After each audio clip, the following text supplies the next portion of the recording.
I remember one time I was in Indonesia, in Jakarta, and I went to a social. And then at one point, this lady came and she asked me, "Hey, are you allowed to dance with me?" And I was like in shock. One of the main arguments against paying dancers to social dance is that they will lose the desire to social dance, or that they will social dance for obligation.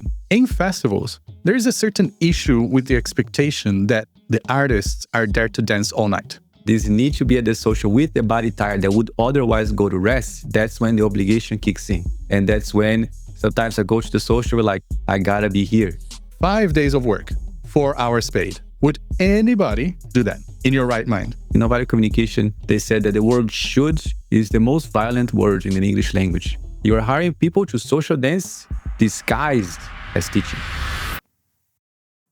Should artists be paid for social dancing?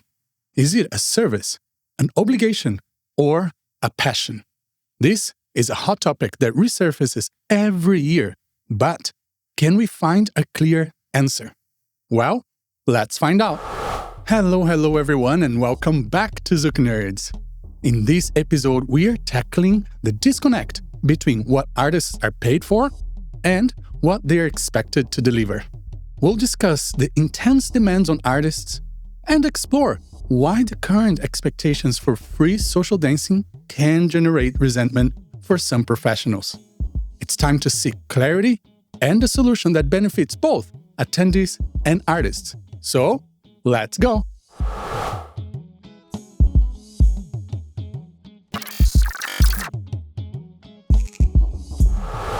Hello everyone, and welcome back. My name is Alisson Sanji, and today we have our amazing and beautiful co-host once again, Gui Prada. Hello, Gui. Hello, Alisson. Hello, everybody, and welcome back. In today's episode, we are going to approach a hot topic that has resurfaced in the interwebs of social media, which is to talk about the fact that some people do believe that artists may or should be paid to social dance, and other people don't believe that there is a place for that at all. What is right? What is wrong? What should we do in this topic? I'll be very clear about this, guys. This is not a new topic whatsoever. This is a topic that I remember in my first few years of teaching being brought up constantly for multiple reasons that we're going to bring later in the episode. But let's just start with this, Gui. What do you think about this?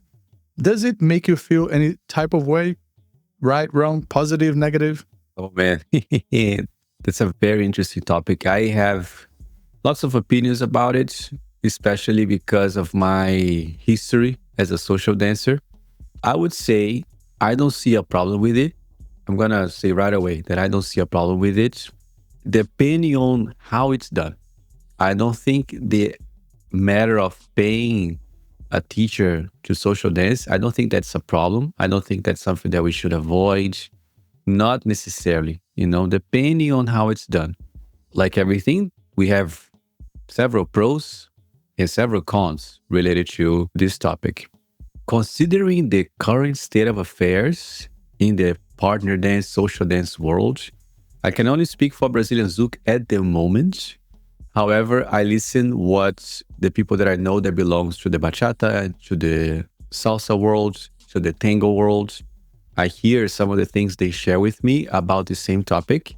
There are some variations, of course, because of the culture attached to each form of social dancing. But in the end, the concerns and the arguments for paying a teacher to social dance and the arguments against paying a teacher to social dancing are pretty similar. So I would say right now, right away, that I don't see an issue with it, depending on how we approach it, depending on how we do it. And what about you, Aris? Well, for me, I think I want to clarify that there are different ways to approach this, right? So, for example, bringing back to Brazil, we have contract dancers. That's kind of how we call it, right? Where some teachers or very experienced dancers or very influential dancers in the social scene, they are paid by a certain lead or by a certain follow to dance with them, either the whole social or part of the social, which is something that I discovered later when I started traveling, that it's common in other areas in the world. I remember one time I was in Indonesia, in Jakarta, and I went to a social club. There was a social happening in this hotel with live band and all of the things. It was super fun. And I was asking people to dance. And then at one point, this lady came to me and she asked me, "Hey, are you allowed to dance with me?" And I was like in shock. I'm like, what is going on? Yes, let's have a dance. So I danced with this person. And then afterwards, I asked my friend, "Hey, why did this person ask me if I'm allowed?" And she said, "Oh, Alison, I forgot to tell you. You see, most of the people here that are dancing, they're getting paid to dance with their client because it's common, it's normal." Yes, granted, majority were followers asking leader teachers to dance with them. So yes, it's not equal, okay? But you got to understand, some countries, some areas in the world, there's not this balance between leaders and followers. Some communities are very heavy on followers, much, much heavier than what we see in Europe or what we see in North America or even in Brazil. So there's that way to pay for a social dance when you hire somebody for an hour or for the whole social.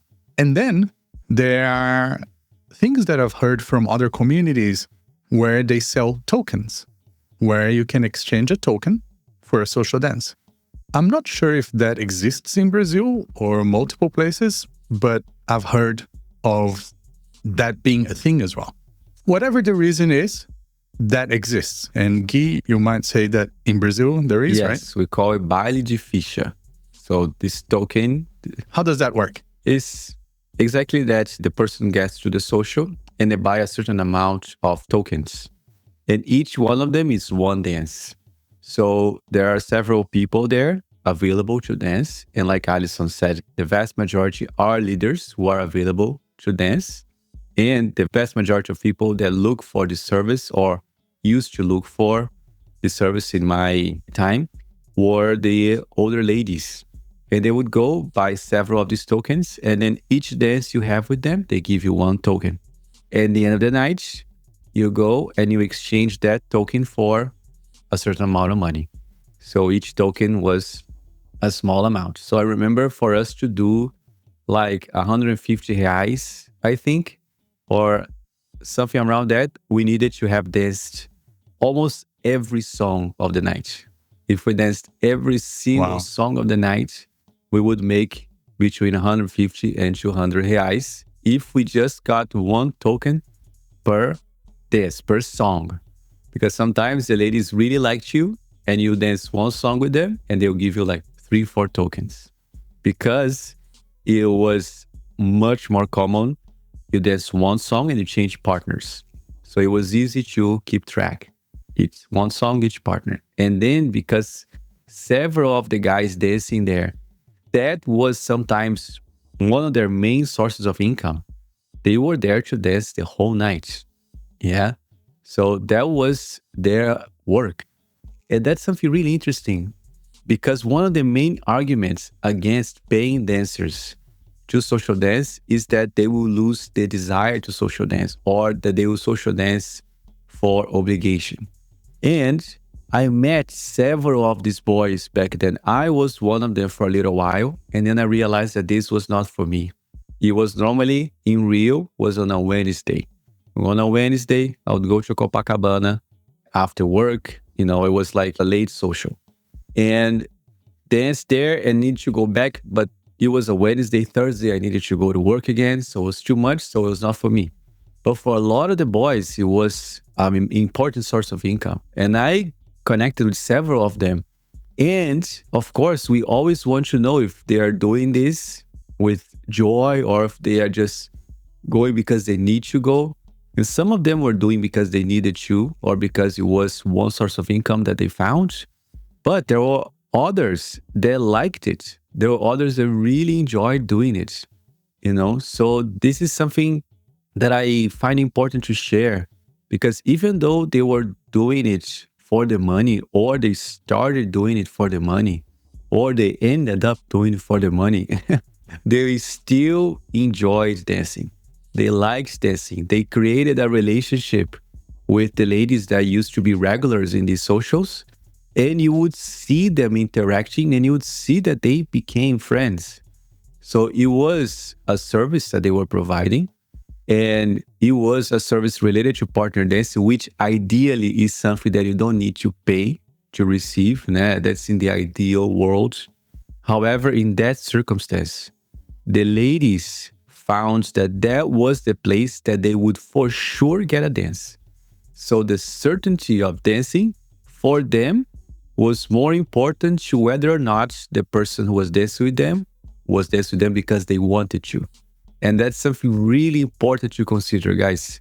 For a big number of people in other countries and in Brazil, in Rio de Janeiro, to be more specific, because that's the experience that I had, they made an assessment and they realized it's more important for me to social dance, to be outside, to see people, to move my body, to connect with someone. That's more important than whether or not that person dance with me really wants to dance with me, you know? So that's really important, I think, and I think really beautiful to consider as well, the reason why someone is at the social. For these ladies, I just want to dance, you know? And I think it's important for us to understand and respect that. Absolutely. So summarizing what we've talked about so far, there are the contract dancers that dance for multiple hours with one person, or maybe two people hire that dancer and they share. There are the token dancers that they're being paid through tokens by the amount of dances that they have. And then there's the other idea that has surfaced with paying like a donation base, or paying with like a part of your entrance fee of the party to be towards that thing. Then I want to now pivot to the reality that we live in. For example, as teachers in a festival, or teachers that are local, or teachers traveling for weekenders. More specifically to festivals, because I think that is where the biggest issue is, from the attendee's perspective and from the artist's perspective. So let me talk from the artist's perspective first. Okay, so paint the picture. You're being hired and taken away from home for 5 days. Oh, the event is only 3 days. Yes, but there's the travel day. And a lot of the times that travel day, you can't do much about your life. You're traveling. You're going through airports, you're doing connections, or you're going to another country. So 5 days out of your home, and you're teaching for 4 hours over those 5 days. And you're only getting paid for those 4 hours. Let's say somebody makes $250 an hour, 250 euros, whatever currency you want to put this. That's 1,000 for 5 days of work, okay? When they could be home and get that same amount over 1 day. Sleep in their bed, sleep 8 hours a night, eat their own food, and be with their family if they have one, or be with their friends, okay? Or just be alone. Sometimes that's all you need. So then, in festivals, there is a certain issue with the expectation that the artists are there to dance all night. I think from the artist's perspective, I can speak for myself, and I think Gui would agree, we love to social dance. And as long as we're not extremely tired or in pain, we will be there, we'll be social dancing with no expectations. But as we have seen over the last few years, especially since after the pandemic, there's been a change in the community that some dancers, they are teaching at events, but they are dancers, okay? They love to dance, they love to train, they love to create. Did they start traveling the world and became a teacher because they wanted to become a teacher?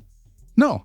A lot of them do it because they love to dance and they're great at doing that one thing, dancing. Now, when you look at that, that's not a social dancer by love.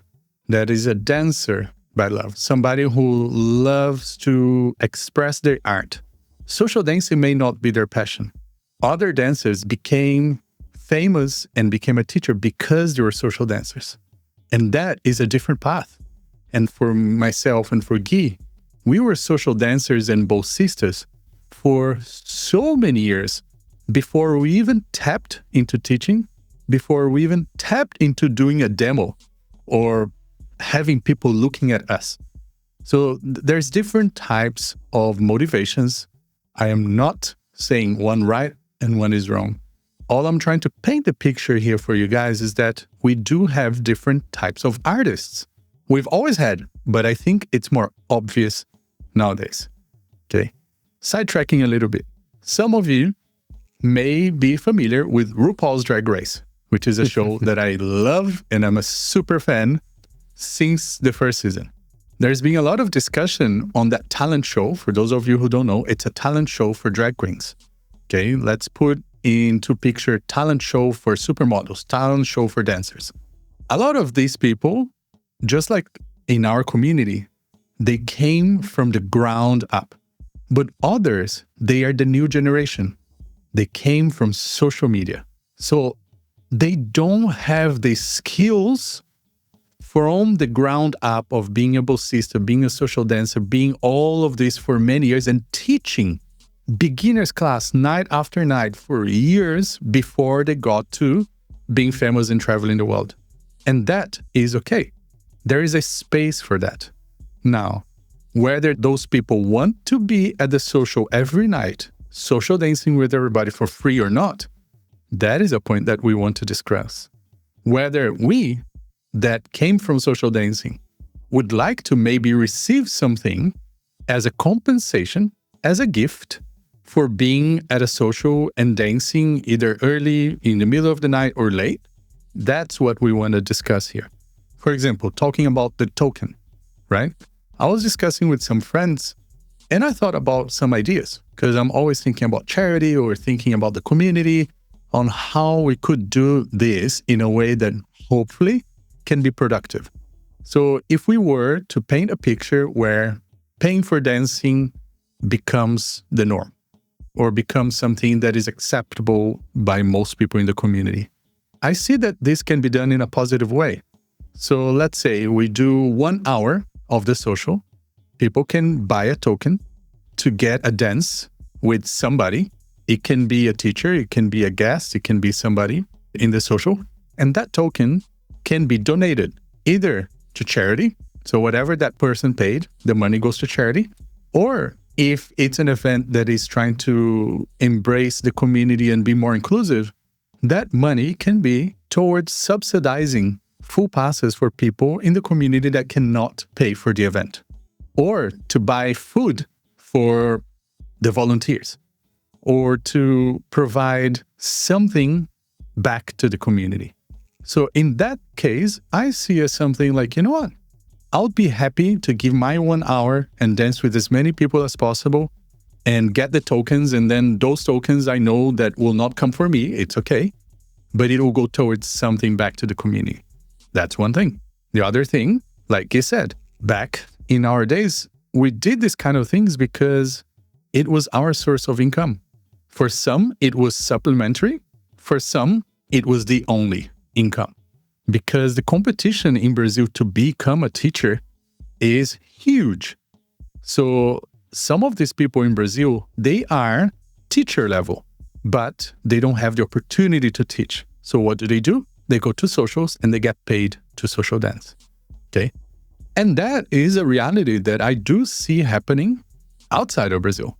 There are so many amazing, beautiful dancers that dedicate their lives to social dancing across the globe, that work 2 jobs, work however they can, and they sleep in friends' place and all of that just to afford the passion.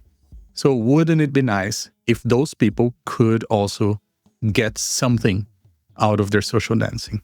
Now, I don't necessarily like the idea of if I don't get paid, I'm not going to the party. Personally, that's not for me. But, and I'm going to call the shot here, I see that becoming something that will be normal in the future. I just see that because I already see that in other communities.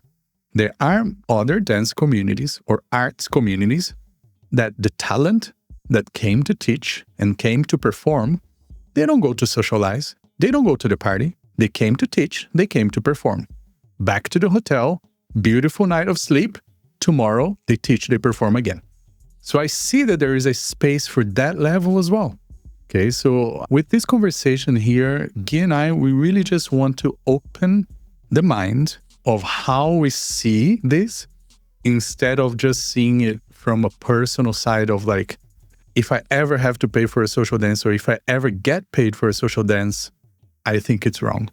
Well, like I mentioned with my examples, I think there is a positive way for either, whether you're a social dancer receiving the dance or whether you're a talent, an artist, providing that service. Because in the end of the day, this is a service industry, okay? Service industry anywhere in the world, you have to pay something to get something, right?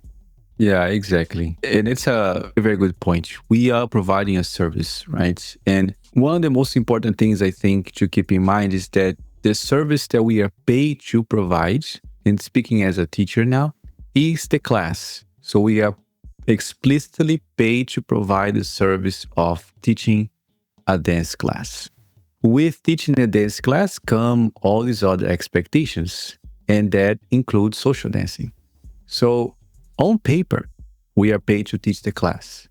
But on the expectation side, we are expected to social dance. We're expected to do the teacher presentation. We're expected to dress in a certain way in the theme of the party. So there are all these other expectations attached to what you're being actually paid for. So there is a part of me that thinks that if we bring more clarity, if we bring more, like we are being explicitly paid for more than teaching, I think it brings a peace of mind, my people. I don't think you can like understand the peace of mind that I think that that would bring, because several artists, several teachers, they struggle with the idea that they are being paid for this thing while having all these other expectations attached to it, you know? So we might think that by paying them to social dance, they might lose like this spontaneous joy of social dancing. I think it would be the reverse, actually. I think if you make explicit something that is implicit, I think that this person will dance with more desire to dance, because there is an incentive to do something that they already are doing, but they are already doing without the full desire to do, without being paid. They're already dancing by obligation, you know? And I'm not talking about everybody here. Yeah, I'm talking about people that I know, people that I have talked to. Because like Alison said, Alison, I think that was a very good point. Some of those who are teaching at the moment, they are dancers, artists that came into the role of teaching, and with the teaching comes the social dancing. And there are social dancers, hardcore social dancers, that came to the role of teaching. So for one group, the social dancing aspect comes more easily than for the other group. So I was a bolsista in Jaime for 6 years, and then I was a bolsista in other place for 2 more years, then 2 more years. So 6, 7, 8, 9, 10. I was a bolsista for around 10 years until I started paying for classes. That I paid for classes 2 years. And in all this time, I was a dance escort. I danced with the same lady for 6 years. Yeah, and I would dance with all these other ladies from time to time, and would go to the socials where most of the people in that social, like Alison said, were hired by someone to dance with them. And there was a relationship between the people that's, like we said, with the tokens. The same happens when you are hired by the same person for a very long time. So imagine, I danced 6 years with the same person. We know a lot about each other's lives. We talked a lot. The thing is that for a long time, I was providing a service. The service was social dancing. And because I was providing a service, it doesn't mean that I didn't want to be there dancing with her. On the contrary, sometimes I would look forward to dance with her. until we got to the point that we take the money out of the transaction. I started dancing with her because I wanted to, in the sense that you don't need to pay me anymore. And I still want to dance with you. And we kept going out to dance on Fridays, going to our tango social in Lapa, So I think this relationship that is done with the payment to the lack of desire to dance or the dancing by obligation, it simplifies something that is actually really complex. The reasons why somebody is doing what they're doing, the reasons why somebody is dancing.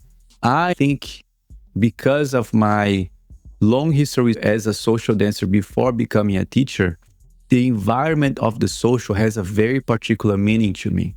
So I'm able to switch gears in my brain and social dance without the thinking that I have to until I'm tired. If I'm really tired, I thought the whole day, and the social starting at 10 or at 11, and comes this thing, I need to be at the social. This need to be at the social with the body tired that would otherwise go to rest. That's when the obligation kicks in. And that's when sometimes I go to the social like, I gotta be here. So more than I need to be here or I'm willing to be here versus I want to be here. So for the want to be here is there when I'm rested, when I'm fed, when all these things are good, I really want to social dance. It's no obligation whatsoever. But when the body is tired, it's a very different story. So everything is malleable. It has so many different aspects for us to keep in mind, to keep into consideration. So yeah, I think, Alisson, this relationship of, now because we have to pay, we are losing the nature of the social dance. People shouldn't be paid to social dance.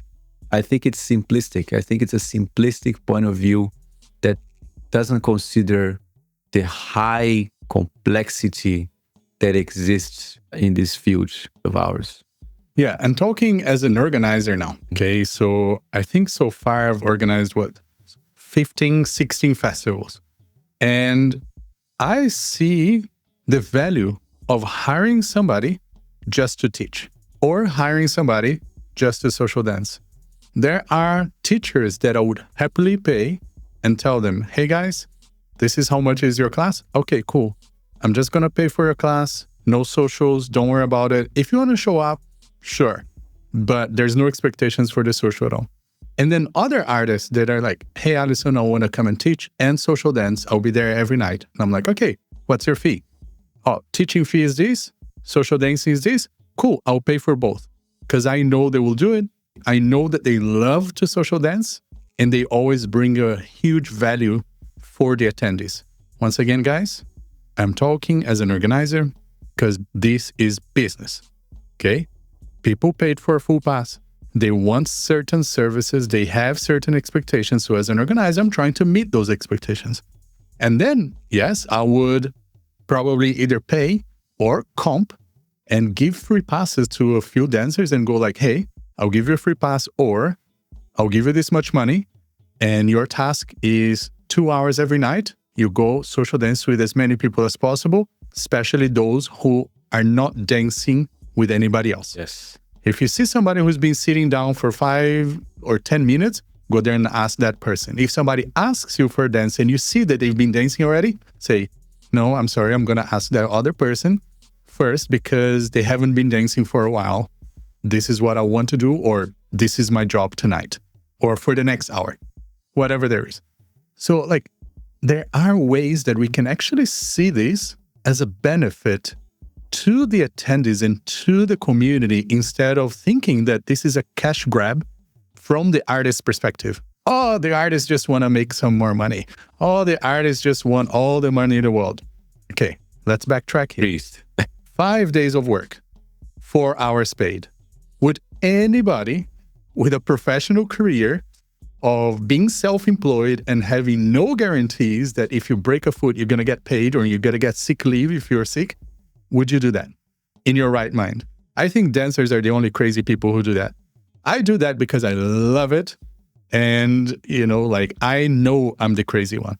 But just put yourselves in that shoe. And the other thing that I want to mention here is that I've had this conversation with other people and they're like, well, but if they're only teaching like 1 hour a day, why are they so tired? Shouldn't they just be resting for the rest of the day and just, social dancing all night? I'm like, sure. But remember, 5 days that they could be getting paid at home, they're not. So what are they doing? Teaching private lessons.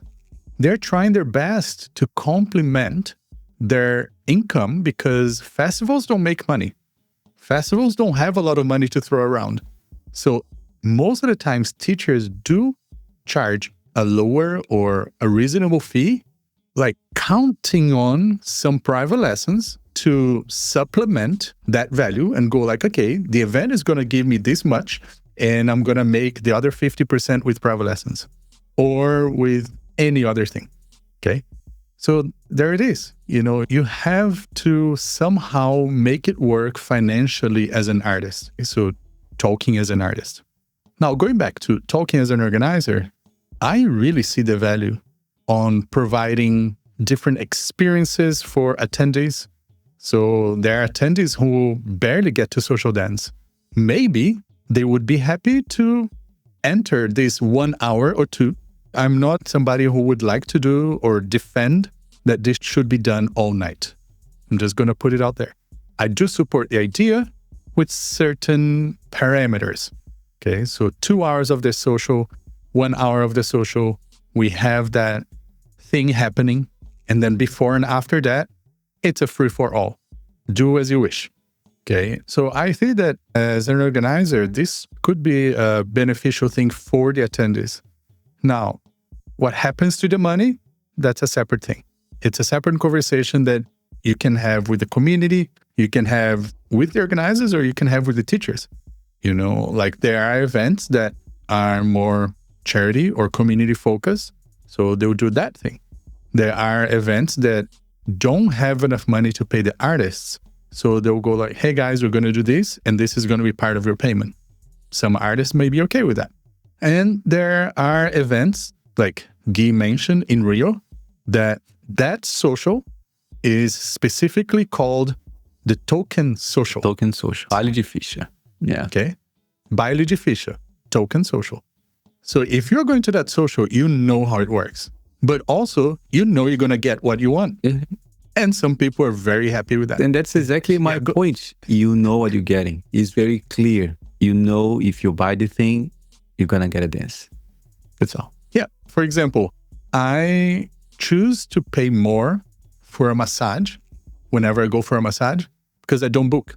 If I book and it's a certain time of the day when they're very much booked out, it's cheaper.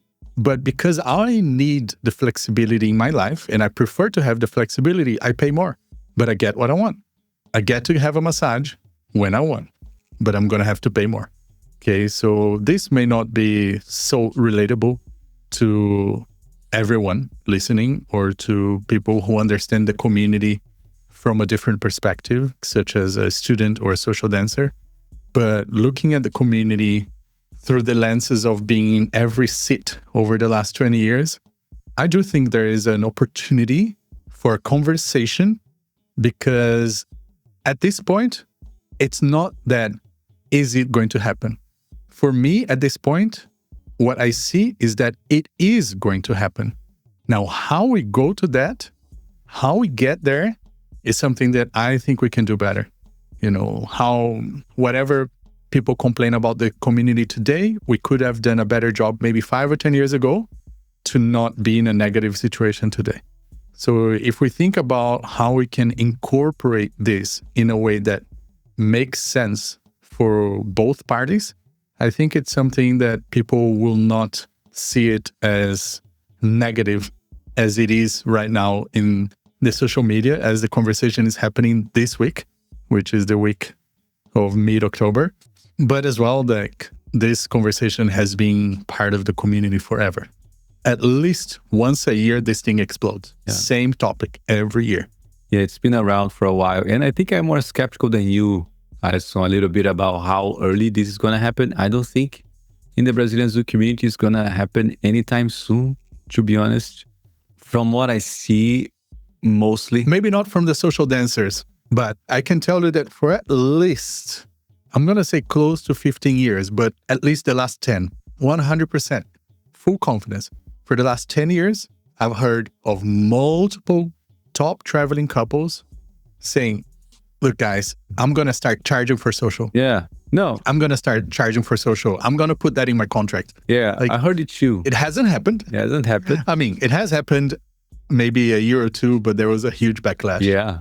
But, that's why I'm saying, like, we just need to have a better conversation about it instead of doing it and seeming like you're a selfish person who just wants to make a lot of money. Yeah. I think the main issue for me is that when I see some of these conversations happening, I see a lot of shoulds. There's a lot of the shoulds being thrown around. This should be like this because we should dance with this in mind. We should. And one of the most revealing things that I learned when I learned about nonviolent communication and other forms of communication is that the idea of a should is the most complicated there is. In nonviolent communication, they said that the word should is the most violent word in the English language because it implies that something is obvious. It implies that something has to be in a certain way. And if it's not in that way, it's wrong. Coming from the Brazilian culture and in the tango culture as well, I know the ballroom culture has some of these things. And countries like Philippines and Indonesia, that you have people that are paid to social dance. Are you going to say that all these people that are paying to social dance or they are being paid to social dance are not as engaged in the social dancing as those who are not being paid? Can you say that? I don't think we can. And it's impossible to say that because in my experience, we are as engaged in the social dancing as we would be paid or unpaid. I was paid as a taxi dancer for a marathon once. I was gonna dance anyways, but I danced even more with the joy, with the excitement, with the engagement, and I was being paid for it. So the payment didn't alter the nature of my soul when I was engaged in social dancing. You know what I mean? Because what is the issue? When you are hiring someone, when the artist is there who is being paid to teach, like you're saying, Alison, 5 days, sometimes more, sometimes a little less, is dedicated to be at that place. And there is the expectation to social dance. This generates resentment. It generates sometimes resentment that piles up over time. There are places, my people, and you know this if you are as deep in the Brazilian Zouk world as we are. There are places in which the dancing with the teacher is the whole reason why somebody is going to that weekend or to that event. They are not going for the classes. They are going to dance with the teacher. There are people that only come out to social dance when there is a visiting instructor. Again, that person is there to provide the teaching service. Of course, by the nature of our activity, social dancing is what we do. We are teaching people how to social dance. So we social dance to be reference points. We social dance because that's our thing. We like to social dance. The thing is, when people are going just to dance with you, regardless of the class, what is the main activity? The class or the social dance? Clearly, is the social dance. I went to a place once and the organizer sent the feedback forms. When I travel, I have a no lines policy. I don't want people to line up and I don't respect the line. I want to invite people to dance. I want to be a little bit more random because the people who are more shy, they don't get in line, So then we want to invite those who are sitting, who are shy and don't want to bother the artist. So I have a no lines policy and people respect that request that I make in the beginning. But in the feedback form that we received, it was negative because the person came from far away just to dance with me. And because of the no lines policy, they didn't get in line and they ended up not getting a dance. So they paid the tickets, they traveled, they danced the whole night, they took the classes, but they didn't social dance with me. So the overall feedback was negative, And some other places, they hire teachers, but the point is not the class again. The point is to social dance. So they have a line system of some sort. It's either a number or a list or you memorize. Again, what is the main activity? Is it the class or the social dance? So I think that's the conversation that we need to have. What are you hiring people for? You're hiring people to social dance disguised as teaching, And then it's so interesting because when I present this idea to some organizers, you see their minds glitching, because we are so used to the idea that a teacher comes to teach, that considering that you bring someone just to social dance and pay that person just to social dance, so absurd in some people's minds that they cannot even compute.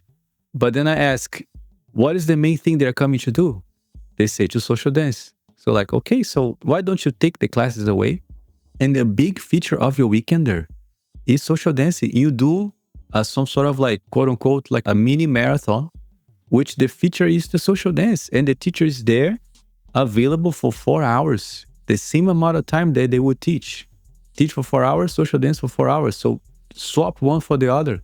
I'm pretty sure that person will be there happy, engaged to social dance. I would be, So sorry, I got a little heated up here. But I think in the end, guys, we are being completely hypercritical about the reasons why we go to an event. In Portuguese, we have this thing, put your hand in your consciousness. Yeah. Põe a mão na consciência. Put your hand in your consciousness and ask, why do you go for the weekender? Why do you go for the festival? If you say, I'm going for the festival to learn, I'm going for the festival to dance with my friends, and if God wants, if Buddha allows, I'll dance with one of the teachers. Amazing, good to go. But if you ask the same question and say, oh no, I'm actually going to dance with the teacher, so know that this person is being paid for something else entirely, Again, everything is malleable, everything is complex, like we were saying.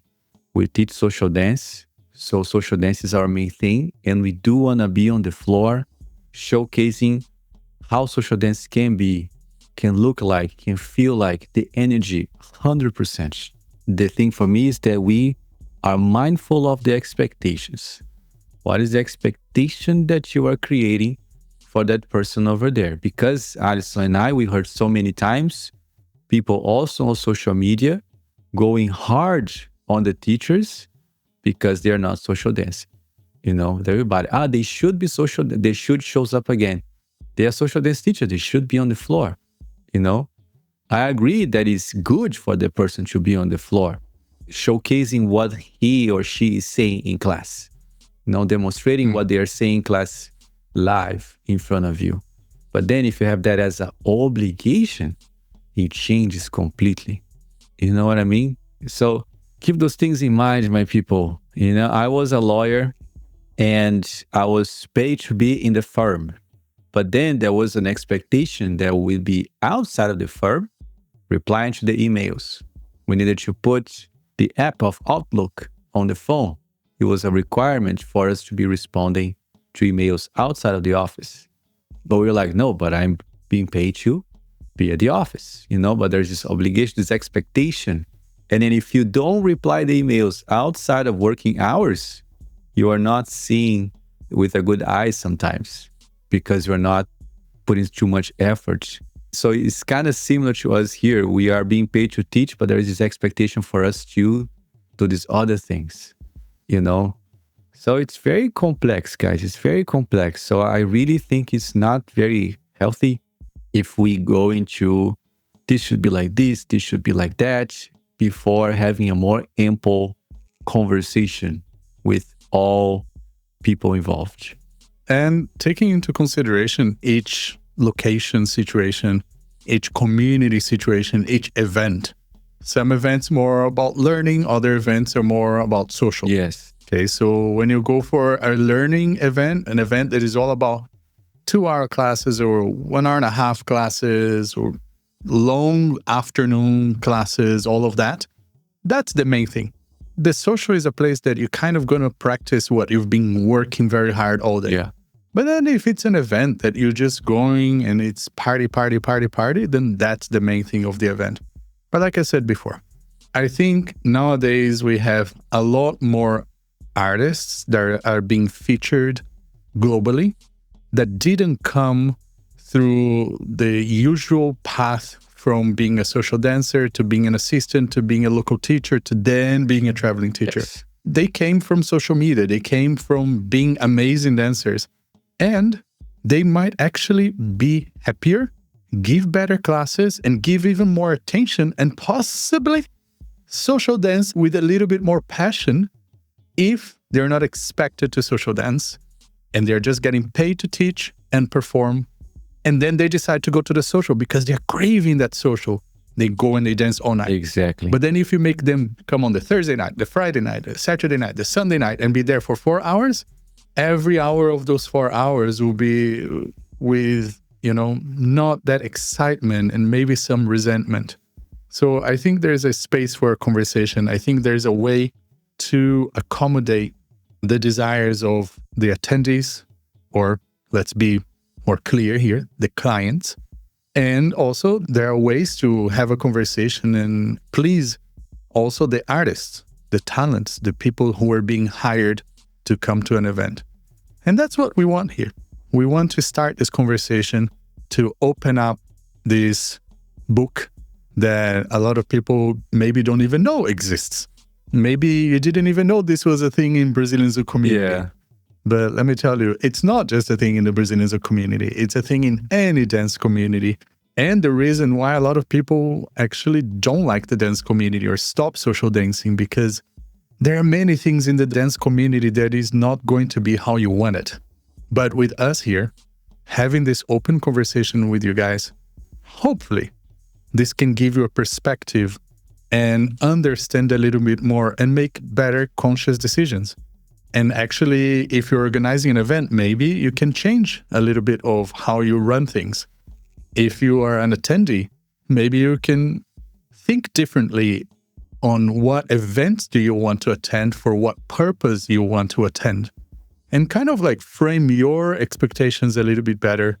Organizers can frame their own expectations and requirements a little bit better, and the artists to also understand their obligations and expectations a little bit better. That's all we want here, and that's what we hope that we did today in this episode. Yeah, I think the main point for me, my people, is that we provide clarity. If we can increase clarity, that will be so beautiful and already make a big difference. Like some contracts, for example, we receive the contract and there is a part of social dancing. We expect the artist to be X amount of hours in these many socials of the event. Beautiful, amazing. We know what is happening. We know what we're going for. There are some events that have, for example, the teacher hour or the instructor hour, the power hour, that participants know that for this hour, they will find all the teachers in the room. And that was agreed upon. And that's all, guys. If we have more agreement and more clarity, it'll be so amazing already, and then we can move to the payment thing later. But with this clarity, oh my God, life can be so much better. And with that in mind, we thank you once again for being here with us. And we hope that you've enjoyed another episode. And please don't forget to subscribe, follow, like, share. Send this to a friend that maybe don't know ZoukNerds yet. And hopefully we can continue growing and doing this sometimes tough conversations, but other times educational or inspiring, or just sometimes when we go to the moon, all of that we love to do here at ZoukNerds. And we're looking forward to being here with you on the next episode. So thank you once again. Beijos, everybody. Abraços and ciao. Bye, everybody. Till next time.